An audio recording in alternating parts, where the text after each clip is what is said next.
Hello and welcome. I'm Louise and here's what happened this week. Taiwan has been gearing up for its largest military drills this year. They kick off on Monday, and this week saw military and special forces practice defending against an airborne attack. TaiwanPlus reporter Jaime Ocon watched them in action. Special Forces troops have just wrapped up a practice exercise here on the outskirts of New Taipei City. They trained how to defend against enemy helicopters and push back an enemy. Now, this kind of training is supposed to help practice how to respond quickly to an attack from the enemy. And it's pretty rare how Special Forces are out in the public. Similar drills were also conducted last week, but they didn't have an Air Force component to it. Now, soldiers told me that it's because last week, high school students nearby were taking college entrance exams. But now that those exams are done, the Air Force is in full swing. Fighter jets and attack helicopters were flying all around New Taipei City and making sure that they were providing cover fire for the soldiers on the ground, defending against a simulated enemy attack. There was also a small radar deployed in a park nearby, making sure that no enemy aircraft were in the area attacking Taiwan's defending soldiers. This deployment drill is in preparation for the upcoming Kuang military exercises. Now, those are Taiwan's biggest annual military drills, where the country's armed forces simulate how to defend against an all-out invasion from China. This year's drills will be the biggest in the country's history, and soldiers here are just making sure that they're ready for the real thing. Howard Zhang and Jaime Ocon in New Taipei City for TaiwanPlus. Taiwan has seen its biggest Me Too movement in recent weeks, with dozens of accusations of sexual harassment against big names in politics and the entertainment industry. Taiwan's cabinet has now proposed revisions to the law on how to deal with sexual harassment. James Chater reports. Over the past few months, a wave of sexual harassment allegations has rocked Taiwanese society. Accusations have been made against high-profile figures from the worlds of entertainment and politics, reaching all the way to Taiwan's ruling party. In response, the government has published new amendments to laws aimed at protecting victims. New proposals include raising jail time to a maximum of 3 years and increasing fines for employers that commit offences. 这一次的修法的重点，就是希望以保护被害人为中心这个核心精神。今天的记者会现在开始。The amendments follow what's being called Taiwan's Me Too moment, sparked by a Netflix series that depicted a political staffer facing sexual harassment at work.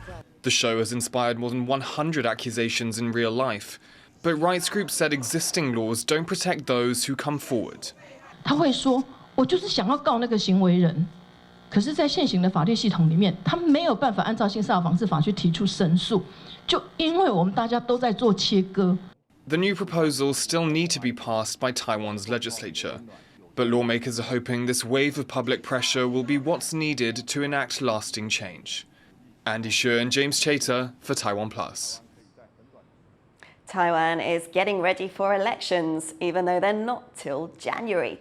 The three main presidential candidates have been out on the streets, meeting, greeting, and campaigning. And new numbers out this week show how they're doing with the public, and it's not all good news for all the candidates. Here's Harel Hughes. Taiwan's presidential election is less than 6 months away, and the candidates are ramping up their public appearances. On Wednesday, Taiwan's Vice President and Democratic Progressive Party candidate Lai Ching-te met Abe Akiyama at the presidential office. She's the wife of Japan's late Prime Minister, Abe Shinzo, who was assassinated in October last year. 去参加告别式看到的照片，哇，是那么帅气，充满了笑容，也没有感觉到他已经不在了。 Lai emphasized his hope for stronger relations with Japan in the spirit of the country's late Prime Minister.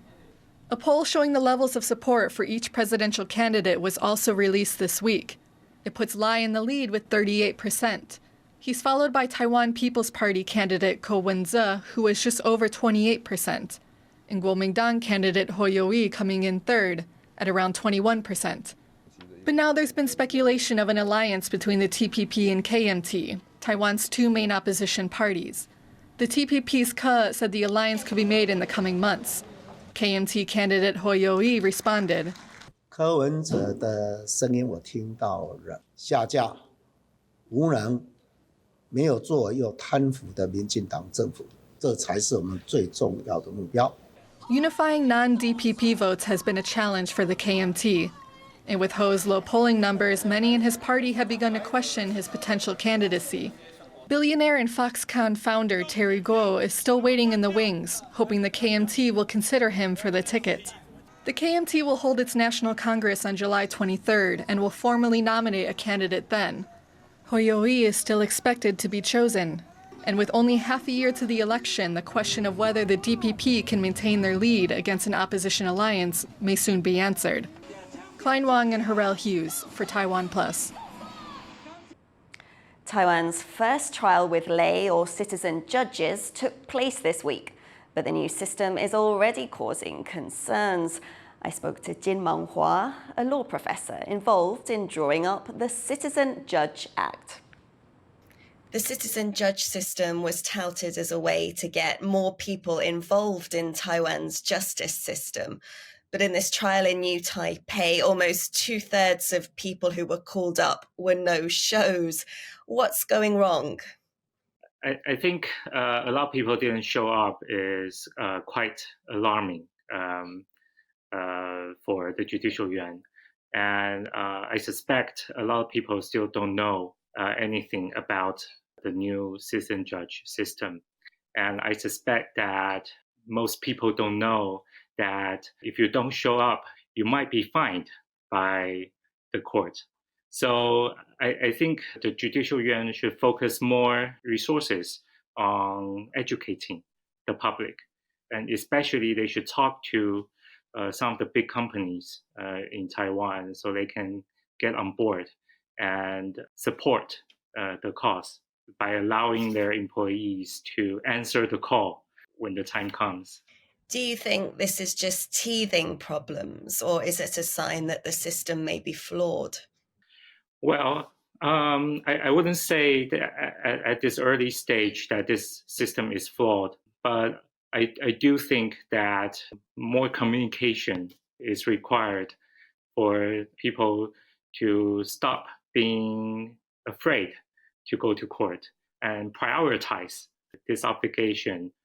A few decades ago, Taiwan was still an authoritarian state, and the judicial branch was considered by the public as a weapon of the government to oppress. By default, people would try to avoid doing business in a court or has anything to do with the law enforcement. And I think over the past few years, things are changing, but we need to make more efforts to change that perception.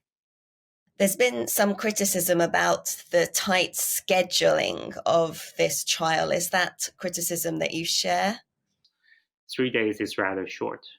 We want those lay judges, those citizen judges, to not to be pressured by time and to think everything thoroughly and to discuss all the doubts they have. I think the judge is also pressured to keep it very short, to keep it very efficient, because he or she worries that once the trial is too lengthy, citizen judges will not show up. Speaking there was law professor Jin Menghua. This week saw the world's leading chip maker, TSMC, reveal its second quarter results, and they showed a big drop in profits, 23%. The Taiwanese company's net income for the second quarter was $5.85 billion US. That was better than what some analysts had predicted. It's the company's first quarterly income drop since the second quarter of 2019.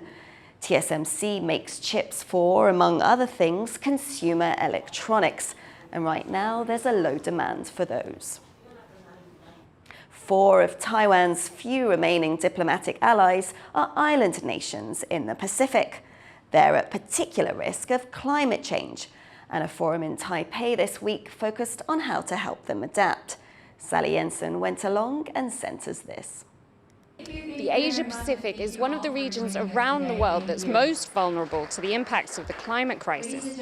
Delegates have gathered here in Taipei for a Pacific Climate Change Forum. Tuvalu, which is one of Taiwan's 13 remaining diplomatic allies, is a small Pacific island nation of just over 10,000 people. Now, it's become famous around the world as it is at existential risk from rising sea levels.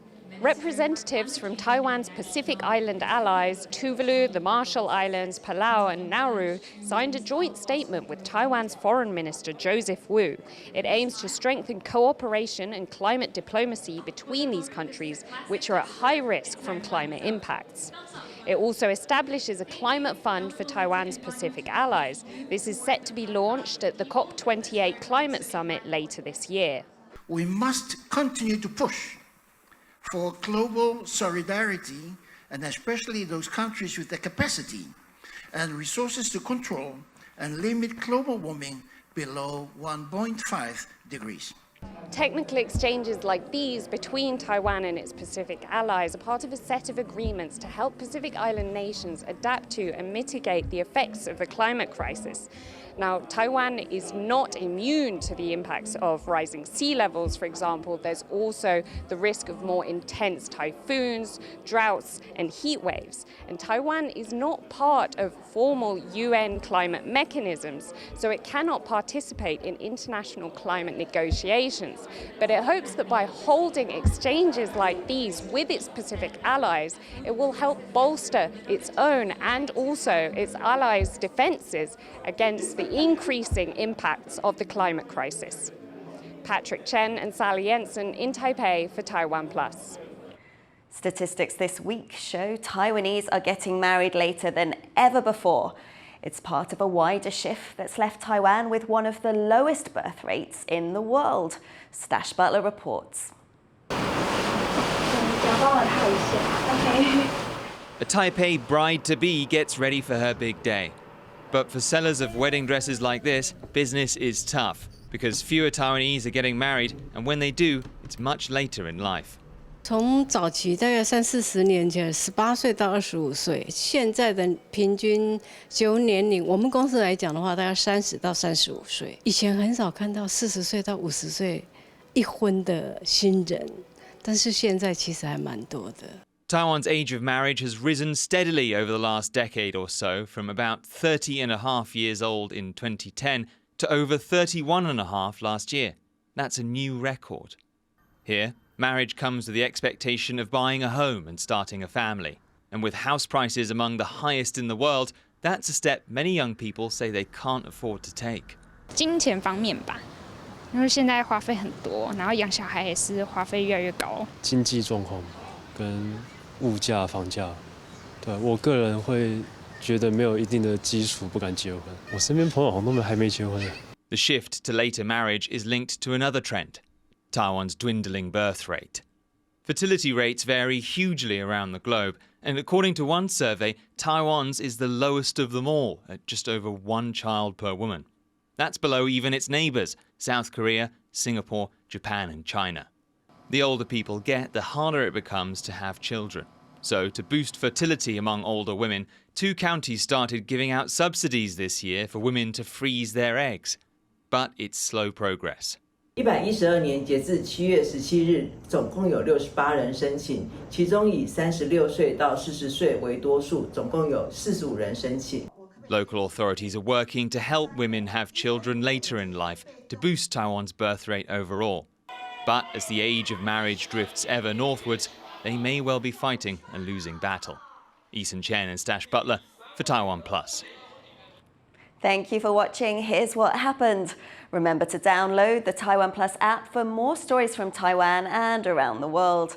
Finally today, we leave you with images of 41 skydivers setting a British record for mid-air formations while free-falling. I'm Louise Watt. Take care, and I'll see you next week.